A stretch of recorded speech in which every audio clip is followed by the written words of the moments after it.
Hi, I'm Alyssa. I'm from Lebanon. And today I'm going to be presenting a research I worked on during my master's degree in the German Sports University. So, does mental performance, specifically inhibitory control and emotional interference in inhibitory control, change throughout the cycle? Let's take the case of an athlete. She's at an important point in her match. She needs to inhibit a response, ignore emotionally salient stimuli, such as the crowd booing, for example, and execute a well-timed, goal-oriented behavior. So many things could be affecting this athlete's performance. It could be her fatigue, her sleep, and other factors. Specifically in a female athlete's performance, there is one other factor that could play a role, and that would be her menstrual cycle, specifically her hormones. So will this athlete be able to perform better during her early follicular phase or mid-luteal phase? Would there be a difference between phases in general? So the way we thought about this research was through two mechanisms. The first one is estradiol, which has an effect on dopaminergic activity in the brain and also is linked to cognition. The second one is GABA, which has been linked to inhibitory control and emotion. So there might be hormone-driven changes in GABA activity that may link menstrual cycle fluctuations to both cognition and emotion. So what does the literature say? Over the past years, there has been increasing number of studies addressing the menstrual cycle. Despite this increase, the results have been inconsistent. So some studies have shown differences between specifically the mid-luteal phase and the early follicular phase. But as I said, the inconsistency remains, and few studies have addressed emotional interference in inhibitory control and in cognitive processes in general. So for this study, we have two hypotheses. Let's start with how the menstrual cycle is. Of course, the early follicular phase is characterized by lower levels of hormones, and then the mid-luteal phase has higher peaks or higher levels of estrogen and progesterone. So based on that, we first assumed there would be enhanced inhibitory control during the early follicular phase as compared to the mid-luteal phase. And then our second hypothesis was that we expected increased emotional interference and inhibitory control during the mid-luteal phase as compared to the early follicular phase. So to conduct the study, we recruited a sample from both Germany and Lebanon. With this recruitment process, we had 11 eligibility criteria. For those of you who are interested in learning more about the eligibility criteria, there's the scan, you can scan the code right there.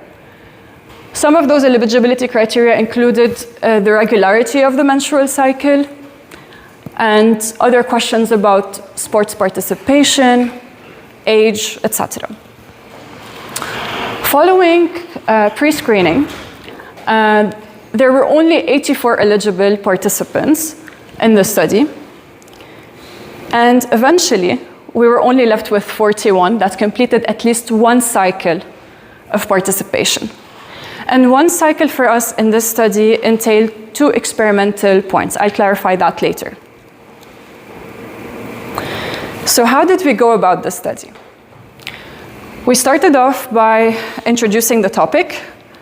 We sent out informed consent, of course, for everyone to know their rights and the idea of the study. We accompanied the informed consent with a detailed video about the menstrual cycle, so we ensure that all participants are aware of the details they need to fill out their daily diary as well as the pre-screening questionnaire. Following this stage, people who consented were taken to fill out their pre-screening tool, which included the reproductive status questionnaire, and that one had the questions about cycle length and other aspects related to their reproductive health.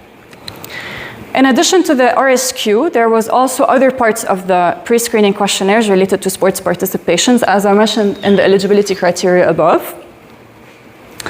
And once eligibility was identified, participants were automatically led to start their daily diary. In the daily diary, they were asked to fill in some questions about their symptom severity using the DRSP, and one question, a single item questionnaire about their self-reported sleep. In addition to these two questionnaires, the daily diary also included a question about the day of the menstrual cycle, on which day 2 and day 3 and day 22, they were led to the experiments that they would complete online. The first experiment is the emotional stop signal task for emotional interference and inhibitory control. And then the second one is stop signal task, that included the measure for inhibitory control. So this daily diary went on for 3 whole cycles. This daily diary went on for 3 whole cycles before the participation would end. Of course, many participants dropped out. That's why we ended up with 41 participants.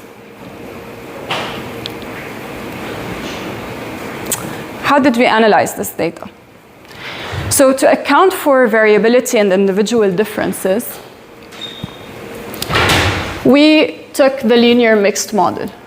And we included cycle phase, of course, as a main predictor, accompanied by 2 covariates, which I spoke about earlier, and those are sleep quality and symptom severity. The outcomes of the model, the model was replicated twice. First time for inhibitory control as an outcome, and then the second time for emotional inhibitory control as an outcome. So what did the results tell us? For our first hypothesis, there was no significance in cycle phase as a predictor for SSRT or inhibitory control. There was also no significant effect or for sleep and symptoms as covariates.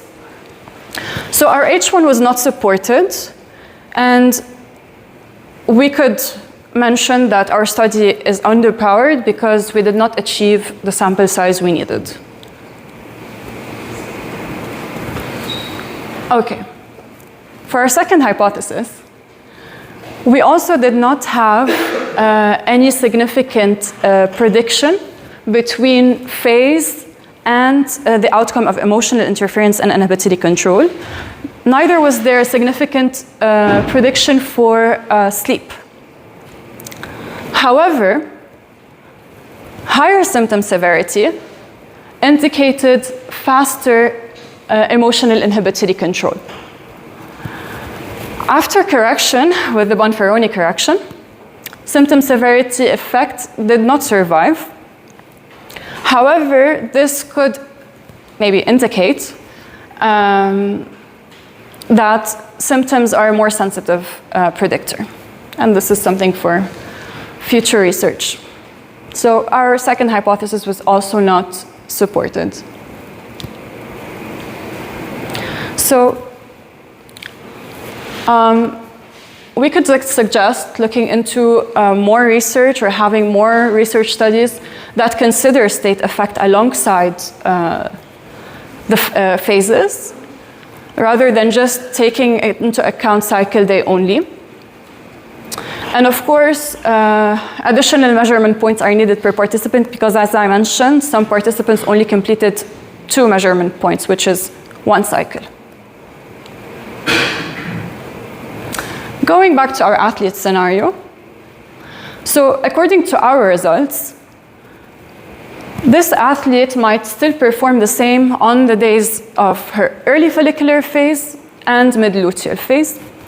However, she might exhibit better inhibition to emotionally salient stimuli on the days where she is experiencing higher symptom severity. But of course, this is not a conclusion. Further research is needed.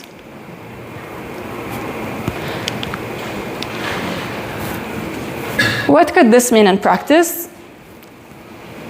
This might mean moving from a phase-based approach to a state-sensitive one, and not necessarily leaving behind the phase-based approach, but considering state-sensitive approaches.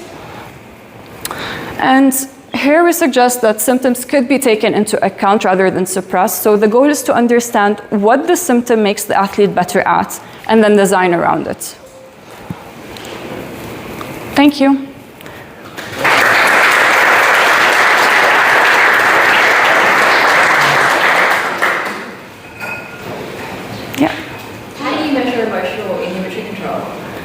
Using the emotional stop signal task. Yeah, so what does that involve? Sorry. So, you know, the regular stop signal task, it has a neutral stimulus, and then you're instructed to press one of two buttons, and when a stop signal emerges, you have to refrain from pressing. In the emotional stop signal task, instead of presenting a neutral stimulus, we presented a positive or negative image that elicits an emotional response. So, yeah. Great talk, thank you. Thank you.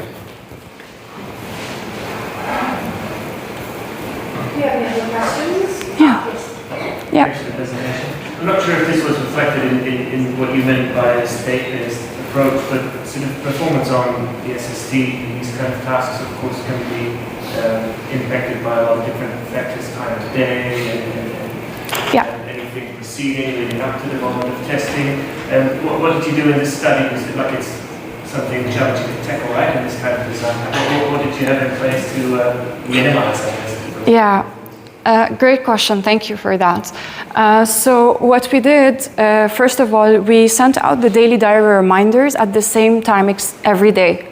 So first of all, on the days where the experiment was going to happen, it's always in the afternoon, in the evening. So there's no changes in the time of day when this is happening. And once the day changes, you cannot do the experiment anymore. So it's not that they can wake up the next morning and fill it out. That's one thing. And of course, there are other factors, such as what you mentioned. We only could instruct, honestly, because it's not a lab setting, we could only instruct them to sit in a quiet environment and not have any noise around. But in terms of personal states, we captured that through the DRSP and through sleep quality. Yeah, so that's pretty much what we did. I hope that answers your question.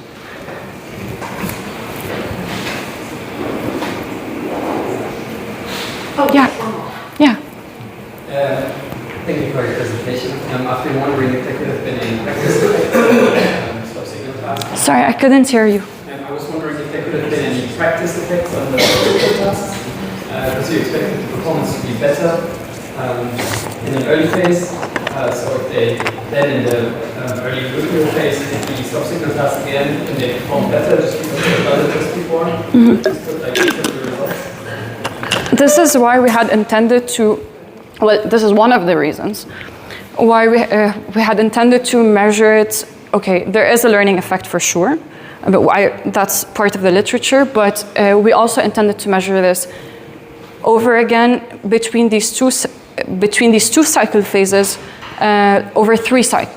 Yeah, between these 2 cycle phases over 3 cycles.